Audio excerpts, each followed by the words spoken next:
जय श्री राधे राधे, जय माता दी। दोस्तों, कैसे हैं आप लोग? आशा करती हूँ आप लोग बहुत ही अच्छे होंगे। आपके अपने चैनल राधे राधे में आप सबका बहुत बहुत स्वागत है। दोस्तों, अक्षय तृतीया पे जब भी आप व्रत करेंगे तो ये कथा ज़रूर सुनिएगा कि वो बहुत ही चमत्कारी कथा है। एक मामूली वैश्य कैसे बना चक्रवर्ती सम्राट, जाने अक्षय तृतीया की यह चमत्कारी कथा। अक्षय तृतीया एक ऐसी तिथि जो न केवल पंचांग में शुभ है बल्कि हमारे कर्मों के बैंक बैलेंस को अक्षय अनंत बनाने वाली चाबी है। अक्षय तृतीया भारतीय पौराणिक कथाओं में एक अत्यंत शुभ दिन माना जाता है। यह दिन विशेषकर रूप से व्यापारियों और वैश्य समुदाय के लिए धन, समृद्धि और सौभाग्य का प्रतीक है। दोस्तों, पौराणिक कथाओं में बताया गया है कि इस दिन किए गए कार्य कभी व्यर्थ नहीं जाते। भविष्य पुराण में एक ऐसी कथा मिलती है जो इस बात का जीवंत प्रमाण है। दोस्तों, ये बहुत सारी कथाएं इसमें आती हैं अक्षय तृतीया के दिन। तो देखिए दोस्तों, अक्षय तृतीया को इतना शुभ माना जाता है जो कि हिंदू धर्म में अक्षय तृतीया को मान्यताओं के अनुसार सबसे शुभ तिथि माना जाता है। और इसी दिन कोई भी शुभ कार्य बिना पंचांग देखे और बिना मुहूर्त के निकाले किया जा सकता है। लेकिन क्या आप जानते हैं अक्षय तृतीया को क्यों इतना शुभ माना जाता है? इसको लेकर हिंदू धर्म में कई पौराणिक मान्यताएं चली आ रही हैं। इसे युगादि तिथि भी माना जाता है। कहते हैं कि इसी दिन ही त्रेता युग का आरंभ हुआ और भगवान परशुराम का अवतार भी इसी दिन हुआ था।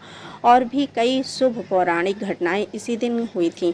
इस संबंध में आज हम आपको ऐसी ही कहानियों के बारे में बताने जा रहे हैं। आशा करेंगे कि आप लोगों को यह जानकारी जरूर ही पसंद आएगी। अक्षय तृतीया के बारे में बहुत सारी ऐसी कहानियां हैं दोस्तों। तो पहले हम आज आप बात करते हैं परशुराम अवतार की। पौराणिक मान्यताओं के अनुसार अक्षय तृतीया के दिन ही भगवान श्री हरि विष्णु के छठे अवतार परशुराम जी का प्राकट्य हुआ था। ब्राह्मण होते हुए भी वे स्वभाव से काफ़ी आक्रामक और गुस्से वाले माने जाते थे। इनके अंदर ब्राह्मण होते हुए भी क्षत्रिय वाले गुण थे। अक्षय तृतीया का कृष्ण सुदामा से भी संबंध है। कहते हैं कि जिस दिन सुदामा अपने मित्र भगवान श्री कृष्ण से मिलने गए थे उस दिन अक्षय तृतीया थी। सुदामा के पास श्री कृष्ण को भेंट करने के लिए चावल के मात्र कुछ मुट्ठी भर दाने ही थे, जिन्हें उन्होंने भगवान श्री कृष्ण के चरणों में अर्पित कर दिया। उनके इस भाव के कारण कान्हा ने उनकी झोपड़ी को महल में बदल दिया था। इसी तरह सुदामा जी को भी इस दिन अक्षय निधि की प्राप्ति हुई थी। अक्षय तृतीया पर युधिष्ठिर को मिला था अक्षय पात्र। कथाओं के अनुसार अक्षय तृतीया पर ही युधिष्ठिर को श्री कृष्ण ने अक्षय पात्र दिया था। इस पात्र की यह विशेषता थी कि इसका भोजन कभी समाप्त नहीं होता था। इसी पात्र की सहायता से युधिष्ठिर अपने राज्य के भूखे और गरीब लोगों को भोजन उपलब्ध कराते थे। भविष्य पुराण में अक्षय पात्र का संबंध मनुष्य के दान धर्म में बताया गया है। अक्षय तृतीया पर महाभारत लिखने की शुरुआत हुई थी। अक्षय तृतीया के दिन से ही महर्षि वेद व्यास जी ने महाभारत की कथा को सुनाना आरंभ किया था और गणेश जी ने इस कथा को लिखना आरंभ किया था। इसी वजह से कहा जाता है कि महाभारत का युद्ध भी अक्षय है, जिसके कुछ उदाहरण आज भी कहीं न कहीं देखने को मिल जाते हैं।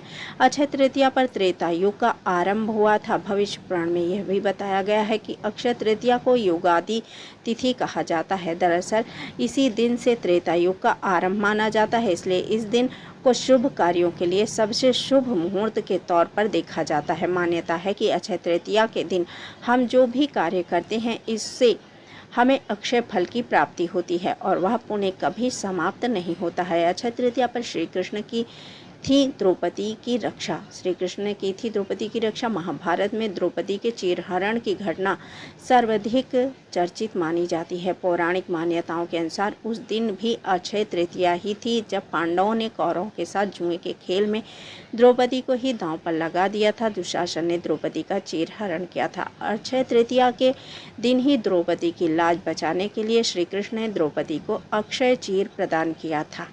अक्षय तृतीया पर गंगा का अवतरण। दोस्तों, नारद पुराण में बताया गया है कि अक्षय तृतीया के दिन ही गंगा का धरती पर अवतरण हुआ था। तेज बहाव के साथ स्वर्ग से निकली गंगा नदी को शिवजी ने अपनी जटाओं में धारण कर लिया था और फिर भागीरथी के प्रयासों से देवी गंगा धरती पर अवतरित हुई थी। अक्षय तृतीया का महत्व तस्य पुराण, विष्णु धर्मोत्तर एवं नारद पुराण में अक्षय तृतीया के महत्व पर विशेष प्रकाश डाला गया है। इन पुराणों के अनुसार इस दिन किया गया कोई भी अशुभ या शुभ कृत्य अक्षय हो जाता है और वह जन्म जन्मांतर में दुख या सुख प्रदान करता रहता है। अतः हम इस दिन विशेष सावधानी पूर्वक किसी भी प्रकार के मनसा, वाचा, कर्मणा, पाप कर्मों से सर्वथा विरक्त रहना चाहिए। इस दिन गंगा स्नान या समुद्र स्नान करना चाहिए। तत्पश्चात भगवान को अर्चना पूजन के पश्चात मंत्र जाप, स्तोत्र पाठ तथा अग्नि में हवन एवं पितृ तर्पण श्रद्धा के साथ साथ यथासंभव दान आदि करना चाहिए। भविष्य पुराण में कहा गया है कि अक्षय तृतीया में गंगा जल से मनुष्य स्नान करके सब पापों से मुक्त हो जाता है। वैशाख शुक्ल पक्षे तो तृतीया तथैव च गंगातये नरः स्नात्वा मुच्यते। सर्व कार्य अक्षय तृतीया को लक्ष्मी सहित भगवान श्री हरि विष्णु का चंदन एवं श्वेत वस्त्र तथा श्वेत पुष्पों से श्रृंगार करना चाहिए। धर्म ग्रंथों में इस तिथि के दिन व्रत का विधान भी बताया गया है। व्रत का अभिप्राय केवल उपवास नहीं अपितु उपासना तथा अनुष्ठान, यज्ञ, आचार, आज्ञा पालन, संकल्प, देवताओं के दर्शन तथा किसी नए उपाय, उपक्रम या विधान को संपन्न करने से है। अक्षय तृतीया के दिन दान का बड़ा ही महत्व है। इस समय ऋतु के अनुकूल वस्तुएं दान देनी चाहिए, जैसे जलपात्र, छाता, जूते, चप्पल, पंखा, कूलर, सत्तू, खीरा, ककड़ी, खरबूजा, तरबूज आदि।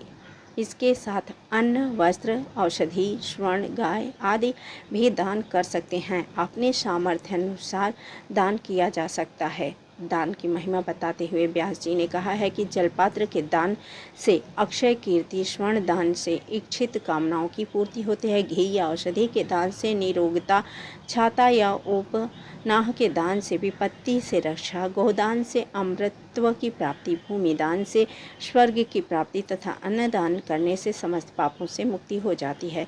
बताते हुए कहा है कि एक बार देवगुरु बृहस्पति के परामर्श से देवराजेंद्र ने समुद्र स्नान करके अक्षय तृतीया व्रत का विधि विधान पूर्वक पालन किया। फलस्वरूप वह सभी पापों से मुक्त हुए। एक अन्य कथा धर्मदास नामक वैश्य की है जो आज हम आपको सुना रहे हैं। ये भी कथा बहुत ही पुण्यकारी है दोस्तों। तो धर्मदास नामक वैश्य की प्राप्त होती है, जिसमें कहा गया है कि धर्मदास नामक वैश्य ने गंगा स्नान करके अक्षय तृतीया व्रत को विधि विधान पूर्वक संपन्न किया और निर्धन होते हुए भी यथासंभव दान आदि भी किया, जिसके फलस्वरूप मृत्यु के पश्चात वह अगले जन्म में राजा हुआ। भविष्य पुराण में कहा गया है कि वैशाख मास के शुक्ल पक्ष की तृतीया तिथि अत्यंत पवित्र है। इसमें स्नान, दान आदि कर्मों से अनंत फलों की प्राप्ति होती है। जो कुछ भी इस दिन दिया जाता है वह चाहे थोड़ा या अधिक हो, वह सभी अक्षय हो जाता है। इसलिए इस तिथि को अक्षय तृतीया कहा जाता है। अक्षय तृतीया के कथा के अनुसार प्राचीन काल में एक धर्मदास नामक वैश्य था। धर्मदास अपने परिवार के साथ एक छोटे से गांव में रहता था। वह बहुत ही गरीब था। वह हमेशा अपने परिवार के भरण पोषण के लिए चिंतित रहता था। उसके परिवार में कई सदस्य थे। धर्मदास बहुत धार्मिक प्रवृत्ति का व्यक्ति था। उसका सदाचार तथा देव एवं ब्राह्मणों के प्रति उसकी श्रद्धा अत्यधिक प्रसिद्ध थी। अक्षय तृतीया व्रत के महात्म्य को सुनने के पश्चात उसके अक्षय तृतीया के पर्व के आने पर सुबह जल्दी उठकर गंगा स्नान किया। उसके बाद विधि पूर्वक देवी देवताओं की पूजा की। व्रत के दिन सामर्थ्य अनुसार जल से भरे घड़े, पंखे और सत्तू, चावल, नमक, गेहूँ, घी, गुड़, दही, सोना तथा वस्त्र आदि वस्तुएं भगवान के चरणों में रखकर ब्राह्मणों को अर्पित की। यह सब दान देकर धर्मदास के परिवार वाले तथा उसकी पत्नी ने उसे रोकने की कोशिश की। उन्होंने कहा कि अगर धर्मदास इतना सब कुछ दान दे देगा तो उसके परिवार का पालन पोषण कैसे होगा। फिर भी धर्मदास अपने दान और पुण्य कर्म से विचलित नहीं हुआ और उसने ब्राह्मणों को कई प्रकार का दान दिया। उसके जीवन में जब भी अक्षय तृतीया का पावन पर्व आया, प्रत्येक बार धर्मदास ने विधि से इस दिन पूजा एवं दान आदि कर्म किया। अनेक रोगों से ग्रस्त तथा वृद्ध होने के उपरांत भी उसने उपवास करके धर्म कर्म और दान पुण्य किया। वह यही वैसे दूसरे अगले जन्म यानी कि अगले जन्म में कुशवती का राजा हुआ। मान्यता है कि अक्षय तृतीया के दिन किए गए दान पुण्य व पूजन के कारण वह अगले जन्म में बहुत धनी एवं प्रतापी राजा बना। वह इतना धनी और प्रतापी राजा था कि त्रिदेव तक उसके दरबार में अक्षय तृतीया के दिन ब्राह्मण का भेष धारण करके उसके महायज्ञ में शामिल होते थे। अपनी श्रद्धा और भक्ति का उसे कभी घमंड नहीं हुआ। वह प्रतापी राजा महान एवं वैभवशाली होने के बावजूद भी धर्म मार्ग में कभी विचलित नहीं हुआ। धर्म मार्ग से कभी विचलित नहीं हुआ। माना जाता है कि यही राजा आगे के जन्म में भारत के प्रसिद्ध सम्राट चंद्रगुप्त मौर्य के रूप में भी पैदा हुए थे। जैसे भगवान ने धर्मदास पर अपनी कृपा की, वैसे ही जो भी व्यक्ति इस अक्षय तृतीया की कथा का महत्व सुनता है और विधि विधान से पूजन एवं दान आदि करता है, उसे अक्षय पुण्य की एवं यश की प्राप्ति होती है। जय श्री हरि विष्णु, जय माँ महालक्ष्मी। दोस्तों, हमने आपको कहा था कि हम आपको कथा देंगे, टाइम पर दे देंगे। दोस्तों, आज ही अक्षय तृतीया है। थोड़ा मेरे बच्चे की तबीयत नहीं ठीक थी, इसलिए मैं वीडियो देने में मुझे लेट हो गया है, लेकिन दोस्तों वीडियो आपको समय पे दे रही हूँ। व्रत और दान पुण्य की तिथि कल है, तो आज ये कथा दे रही हूँ आपको। आप कथा ज़रूर सुनिएगा। आशा करती हूँ आप लोगों को ये कथा ज़रूर पसंद आई होगी। पसंद आई हो लाइक कीजिए, शेयर कीजिए और सब्सक्राइब कर लीजिए। सुबह पंचांग राशिफल देखना ना भूलिए 4 से 7। जय माँ लक्ष्मी, जय लक्ष्मी नारायण।